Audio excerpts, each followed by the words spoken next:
मेरे बेटे की इससे पहले भी एक शादी हो चुकी है, लेकिन जिससे उसकी शादी हुई थी वो औरत बहुत ही बुरी थी।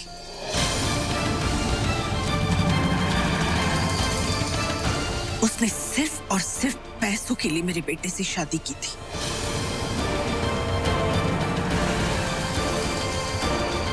मेरा बेटा उससे बहुत प्यार करता था, लेकिन वो सिर्फ उसके साथ प्यार का नाटक करती रही, उसे धोखा देती रही, झूठ बोलती रही, और फिर एक दिन किसी अमीर आदमी के साथ शादी करके चली गई।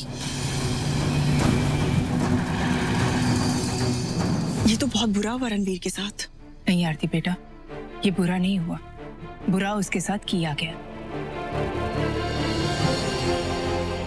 उस औरत ने अपना बनकर दुश्मनों जैसा काम किया। कितनी सेल्फिश औरत। ऐसे लोग ना कभी किसी के नहीं हो सकते।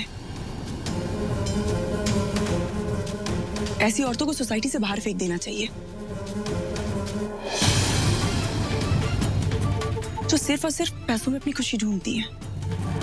जब तक मेरे बेटे के साथ रही, मेरे बेटे को सुकून का एक पल भी नसीब नहीं हुआ, लेकिन अब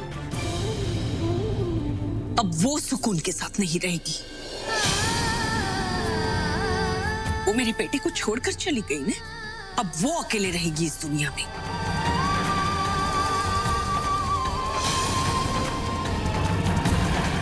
जब मरेगी तो पानी पिलाने वाला भी कोई नहीं होगा।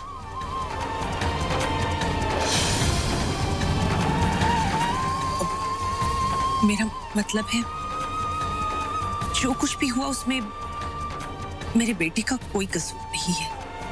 आप समझ रही है ना? और मैं उम्मीद करती हूँ कि इस सब का रणवीर और नैना के रिश्ते पर कोई असर नहीं होगा।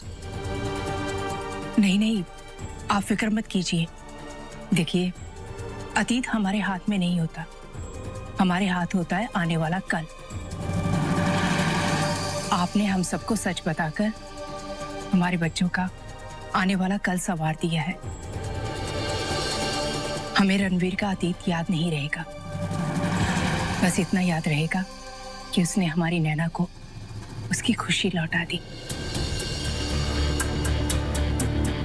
हमें इस रिश्ते से कोई प्रॉब्लम नहीं है।